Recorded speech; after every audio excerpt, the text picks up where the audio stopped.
Good morning, back to the shop. We have our parts in their half state. We're almost done. We've got a few holes to drill, and that's about all we have left. We're going to put a couple of holes this way, here, for the bearing trucks, or for the bearings, and then we're going to put a hole through here where we marked before. I'm going to start with these guys, and I'm going to put a couple of holes in here. And so what I'm going to do is find this jaw with the center finder and use that to gauge my distance in the y-axis. That way they're all the holes end up in the same y-axis plane. And then once I have found that point, I will not touch my y, and then I will put the finder, I'll use the finder again to find one end, move in a certain distance and drill the first hole. Then I'll put the finder back in and find the other end and do the second hole. I want to reference off each end just so that they stay centered, basically.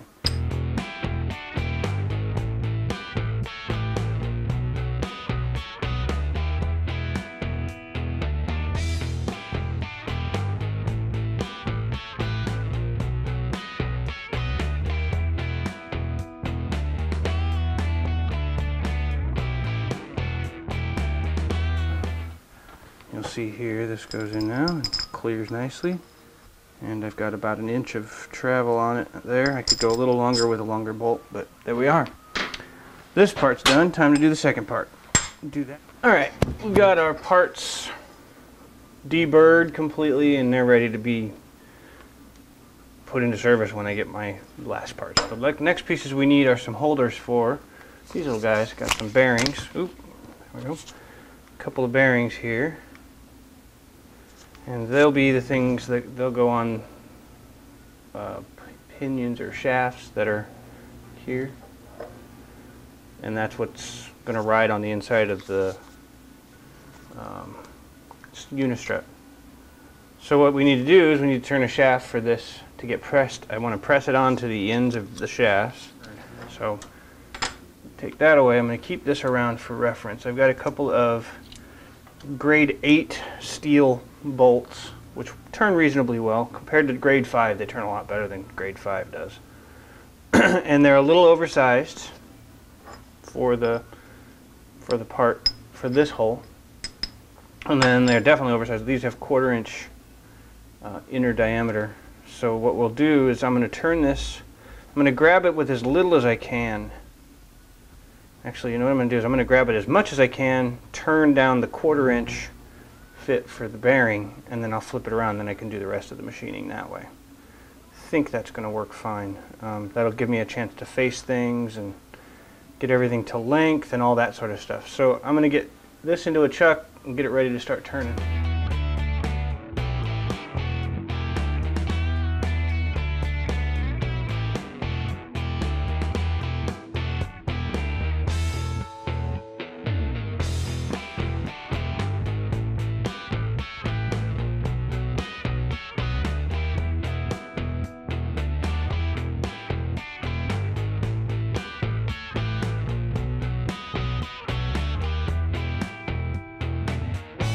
Okay, so we got all 4 of our little spindle bits made, and they're snug, and that's a soft jaw from this vise I just knocked over. I wasn't paying attention. So I've got my 4 little pins, got my 2 blocks, got a little barrel of bearings. We're just going to press everything together now, hopefully. Fingers crossed, everything fits right. Process. So I'll just go ahead and assemble this thing here. First I'll put a bearing on one end, and that just takes a second here. I just hold onto it like that, use my vise, and it presses on nicely. And then we take this, press it into the aluminum nicely. This one will press right like a so. Make sure we're square to it. This one takes a little bit of force, so we just force it around. Takes a little extra oomph from the wrench handle, but it's going and it's not that resistant. I could probably have made that a little smaller, but this is working and the aluminum is yielding nicely. Okay, now I've bottomed out on the vise, and so you'll see here in a second it's sticking through here. So I just need to take this nut, hold it here as a spacer. I need to make room for the A nut and space it over here.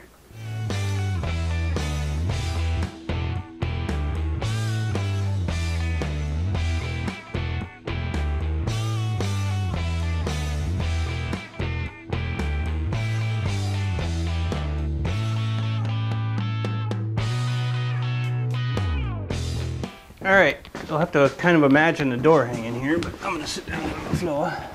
Hello! And these little guys here have just got the bolt here. This will be the door hanger. And that one slides in nicely. This one slides in as well. And then the door will just, you know, hang from it. Well, hang from it and slide nice. So there's a little side-to-side play.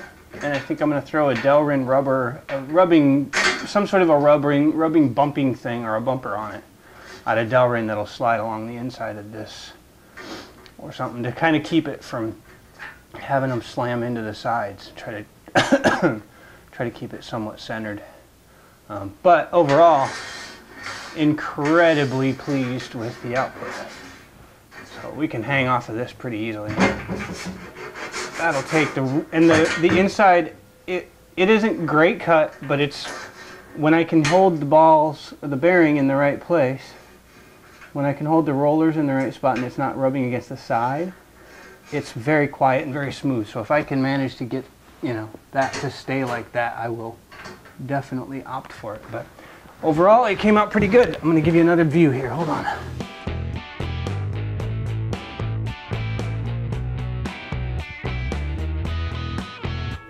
Anyway, bearing truck's done. Okay, the last piece to build are the hanging brackets that'll hold the unistrut to the wall. And so I'm decided I'm going to use some 3-inch wide, 1/4-inch thick cold rolled steel. I'm cutting off at about 1.5 inches, 1 3/8, somewhere in there. I'm going to weld up some angle brackets. And so I need to cut, I think I'm going to use probably 5 or 6 brackets on the wall. And there's 2 parts for this material for each bracket. So I need to make 10 or 12, need to cut 10 or 12 of these parts. I've just got 2 slit plates stacked together in the vise. And I'm cutting 2 at a time. So I should be able to get through this reasonably quickly, I hope. And yeah, so that should take care of getting something to make the brackets out of. I'll bring you back, well, yeah, I'm going to start cutting all these out.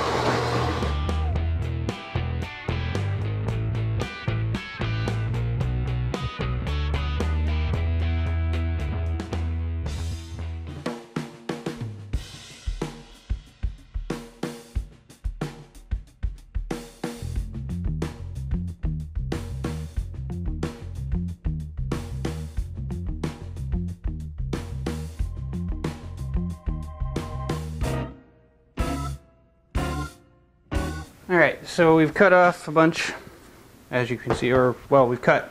While those are cutting, I'm also milling off the saw marks and just, you know, I'm not looking for perfect, I'm looking for reasonably parallel because I want to mill a couple of slots into these guys so that they are a little bit adjustable once I go to install. So I'm just doing them in gangs of 4, basically, for no other reason than it's faster than doing them one at a time. So I'm just sticking them in the mill really, really roughly. It's nowhere close to precise. I'm not even trying to be precise. I am sort of keeping track of trying to get them close at least to the same width, just so that if I drop the pile, I don't have to match them. I don't have matched pairs to deal with. And then, you know, that kind of crap. Okay, I've got some burrs that are going to be problematic if I don't take care of them right now.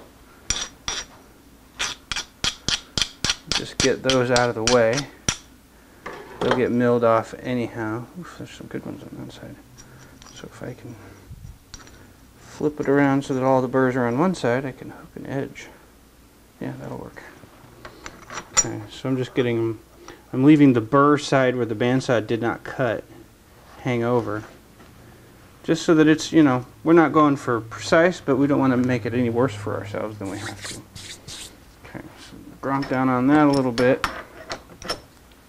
It's just 4 at a time. I got a 1/2 inch roughing corncob end mill in there, and I've kind of been keeping track of my 0 point so that when I flip them over and do the other side, I roughly end up in the same spot as I did when I left off. Okay, so see if we got a little hit.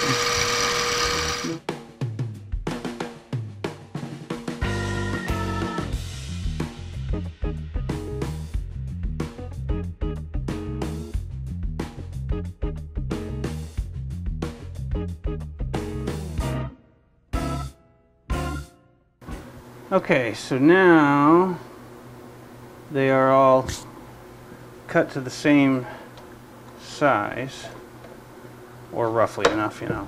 Not critically the same size, like there's a little ridge here and I don't really care. Doesn't bother me in the least, but now I've got 12 parts. Ooh, there's a good burr on that side here. Hold on. Yeah, there's a good burr over there. There we go. Okay, so now I've got, hold on one second, I've got 12 of these buggers. There's those 4, those 4, and there's those 4. Now all of them are going to get a slot for bolts to go into. I'm actually going to do, oh, you know, they're probably going to be 2 sets of slots in one set. There'll be 2 slots in one, a hole and a slot in another. Okay. I'm just working out the location. So what I'm going to do next is I'm going to get set up so I can make half of these get 2 slots, and the other half get 1 slot and a hole. Yeah, so they're all basically the same height. That'll work. And so we'll just get set up here. I'm going to get layout going, and I'll just take, you know, half of these get, they all probably get 1 slot in one place, and then half get more action after that. Okay, so I'll bring you back in when I figure that out. Okay, so what I've got set up here is I've got one of the pieces, one of these guys, one of these little guys in the vise. I've set up my stop over here, and everything's going to get set up on the stop on parallels, and I've got a center drill in place here. I'm pretty much going to keep my y-axis locked. I found basically center. It doesn't have to be that precise. I found center. My arm's going to get in the way here for just a second. And then I've moved over about 300 thou, and I'm going to center drill this spot on the bottom plate for this. I'm building a right angle arm, right angle part. They're going to get welded together at a right angle. On this part, there's a single screw hole. It's going to hold a piece of wood. Then I'm going to come in a fair bit, maybe a 1/2 inch, and then I'm going to make a slot that's about 1 inch long. So what I'll do here, and the whole point is that slot, I'll show you the part when I get it done. I'll basically make 2 and I'll talk more in detail, and then we'll go to the production of all of them. Let me go, I'm going to back this off about 2 turns. That's plenty. That should be plenty. Go up there. It's about 250, 300 thou. And I'm roughly centered. I don't really care how close to center I am here. I'm just going to make them all the same, I think is the plan. Get about there is fine, I think. They don't have to be perfectly on center, so it doesn't really matter too much. But so now I'm set up, I can do a center drill here, and I'm going to try to get a little bit better vantage point. Hold on just a second. There we go. That should be a bit better. So we're just set up. I'm going to lop a little liquid love on it, and we're just going to center drill this. I'm going to do every single operation. I'm going to do one at a time. I'm going to keep the bit, the cutter, everything the same. Swap out the part for each operation instead of the other way where you do everything to the same part. So we're just going to center drill now.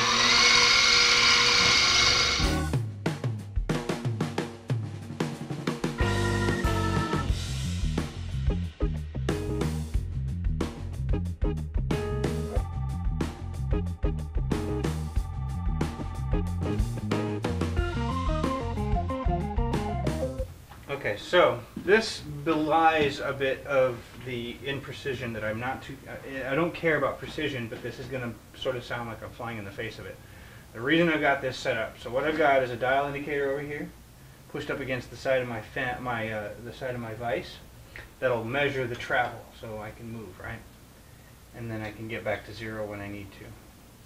So the reason, as precise as that seems, the reason I'm doing that is because this mill has, I'm not going to say they're metric dials. They are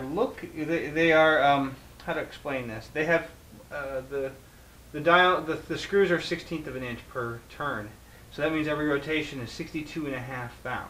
Well, if I want to go 750 thou, I either have to count how many turns I'm going or put a dial gauge on. So this is just an easier way of making sure I go to the same spot every time in case I lose count or whatever.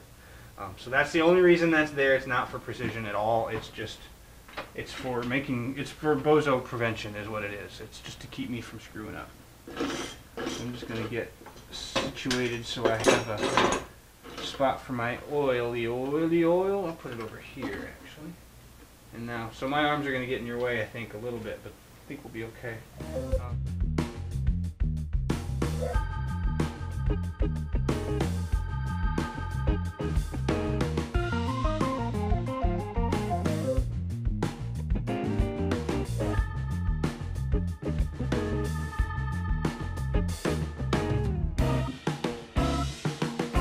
Okay, pretty good. Not a bad slot. That took care of things just fine. It's a little slow going because it's a small mill and I'm cutting steel, and this is a little bit much for it. It's not too much. It can handle it. It's just got to take small bites and all that stuff. I'm going to leave this. Let me think about that. I'm going to take this out and I'm put the next part in. I'm going to cut all 6 slots. So I'm just going to churn away at this slot, and then we'll work on the next slot after that. So I'll bring you back here in a second.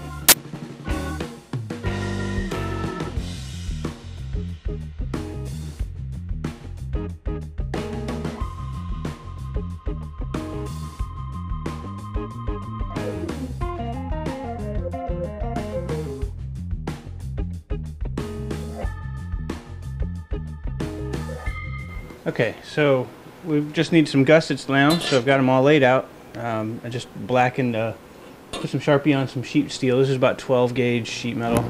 There's not much to it. I need 12 little gussets, so I marked out little triangles, and I'm just going to go after this. It's going to be kind of boring.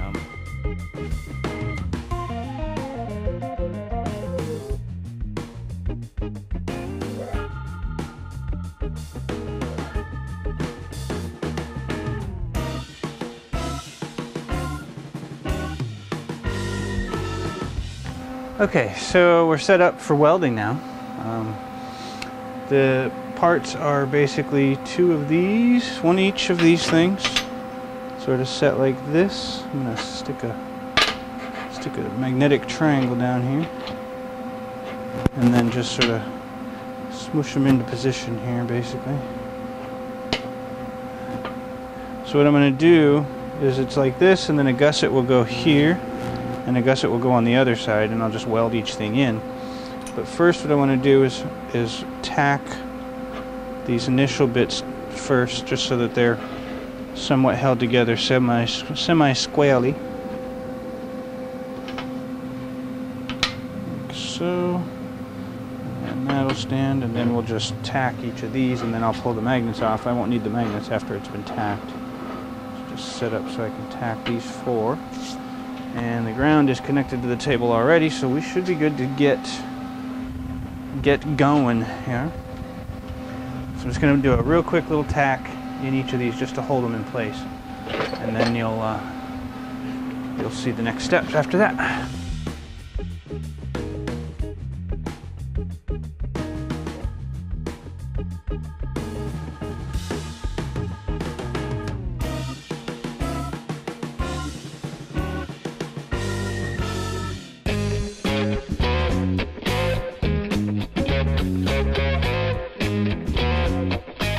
Okay, I just welded the back side of those now.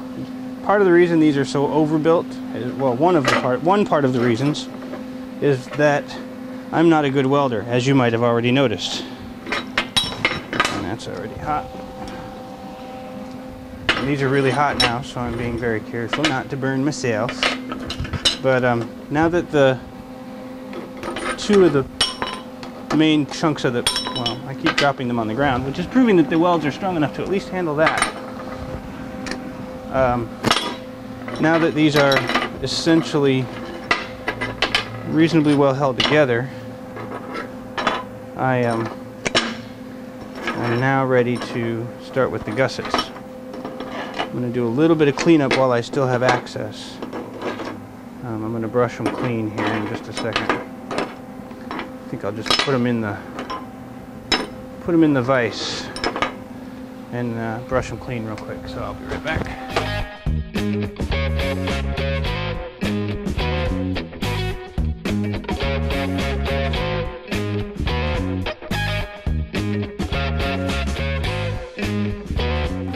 Okay, so they've been belt sanded clear, and I've got one clamped up with a gusset on one side, and I'm going to do all one side with gussets, and then I'll flip them over and do all the others.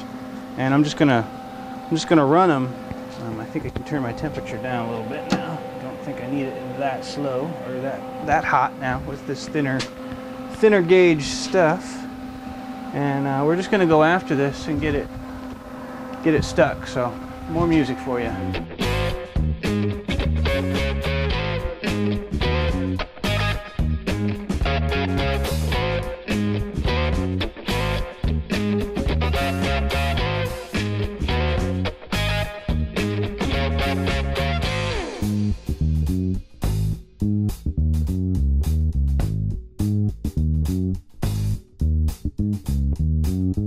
Okay, that's all 6 are welded.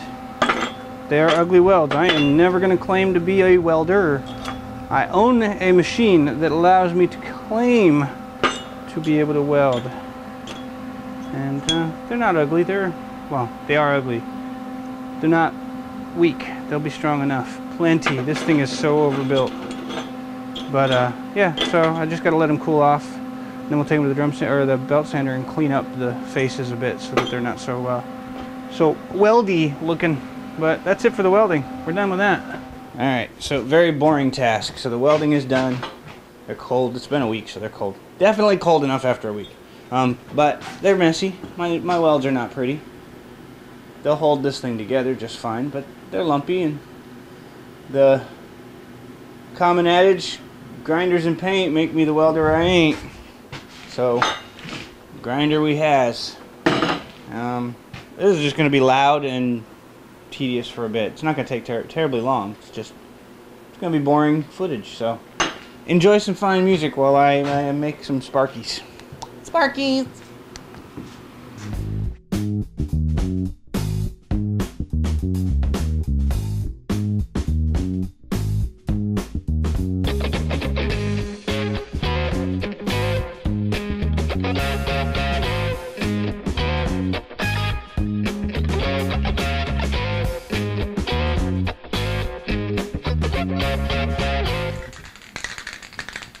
Okay, so I've cleaned them up, got them all cleared, like soaked in denatured alcohol to get all the greasy stuff off, and we're ready to paint them. And I've just got some really shitty, quick color, fast drying enamel. It's not great paint, but it doesn't need to be. This is just a little bit of rust prevention for up inside of the valance. I don't even care if it don't care if it rusts, but put a little paint on it, protect it. And to hide my shitty welds, my bad welds. Mostly I just want to make sure that it's not going to rust real bad. So cheap crappy paint, a little bit of time here to make them paint up, and then I think that's it for prep. I think we're ready to start getting ready to mount it. So stay tuned, a little more music while we spray paint.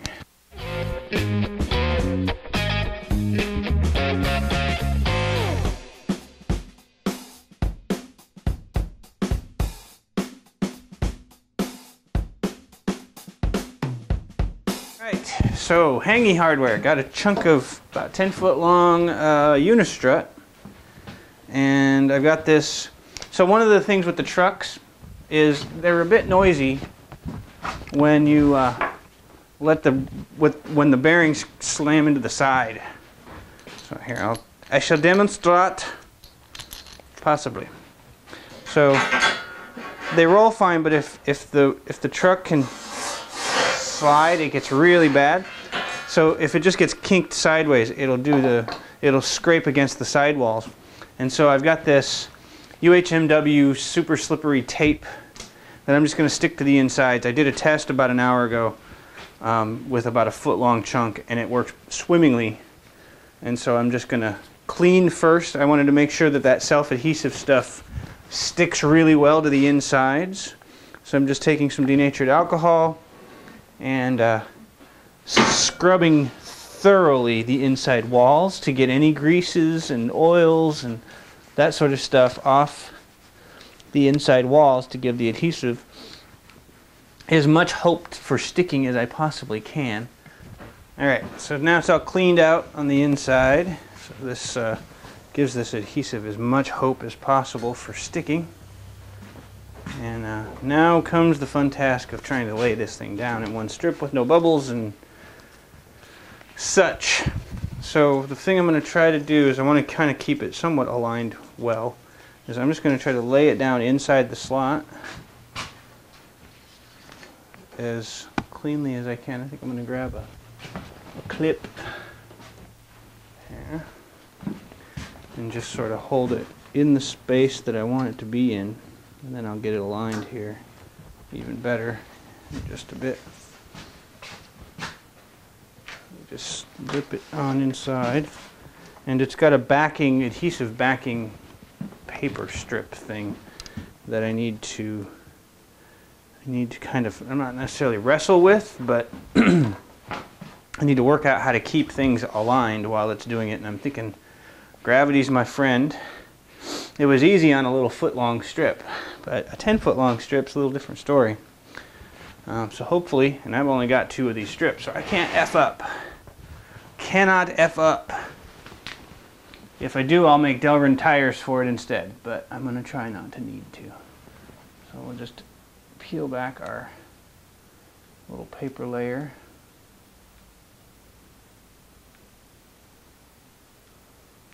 If I can get it to peel.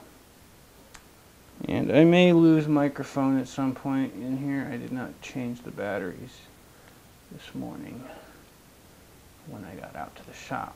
Come on now. There we go. So I just peel back a couple of inches. Enough to start us.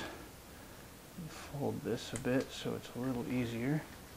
And then it's just going to be a case of hold it where I would like it to be and start sticking down, I think. And then I'll just peel up a little.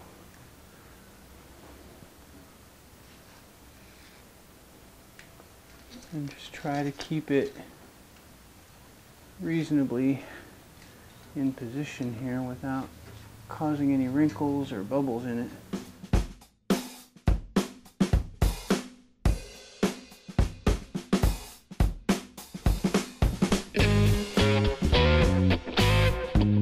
Okay, now we got it on both sides, and it's not silent, but it's a lot less noisy than it was. And I think with the door on it and it mounted to the wall, this noise will be transferred, but it shouldn't be too big a deal. If it is, I'll put tires on these bearings, but I don't think there's much more goofing around now. I think we're ready to go put this thing in the house. I have to go work out heights and things, but we've got the rail to which we will mount the sides of these little brackets here. I'm about to show you the sides. I've got a bracket that'll hold here like so somewhat. And this hole is to grab onto a piece of wood that'll hold the valance that we'll put over the top of it. So a wood screw can go in there. A bolt here that'll hold the track to the bracket. The bracket's got 2 bolts for lag screws to go into the studs, into the walls of the house.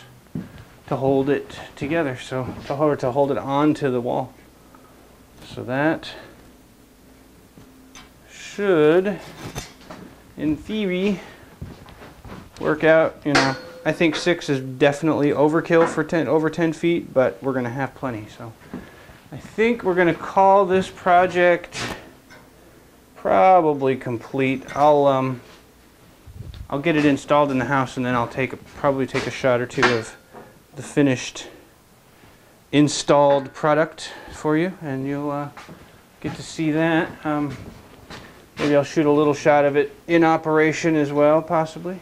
That seems like a wise idea. Installation is going to be more of a, well, here's the reason you're not going to see the installation. My wife will be helping me, and she does not want to be on camera. Very simple. So, unfortunately, you'll have to imagine the install, but it's not going to be all that snazzy. It's just to put a couple of lag bolts in, make sure everything's level. Not fancy at all, but well, maybe 6 isn't a bad idea. Maybe 6 is a decent spacing. There's all 6 of them, so if we put one at the end, yeah, I'm gonna work out my spacing, see what happens in reality when I get to the studs in the house. There's a header that I can play around with as well, so we'll be messing around with this stuff here a bit, see what happens. But anyway, you kind of get the idea. I'm going to call this project complete and ready for install.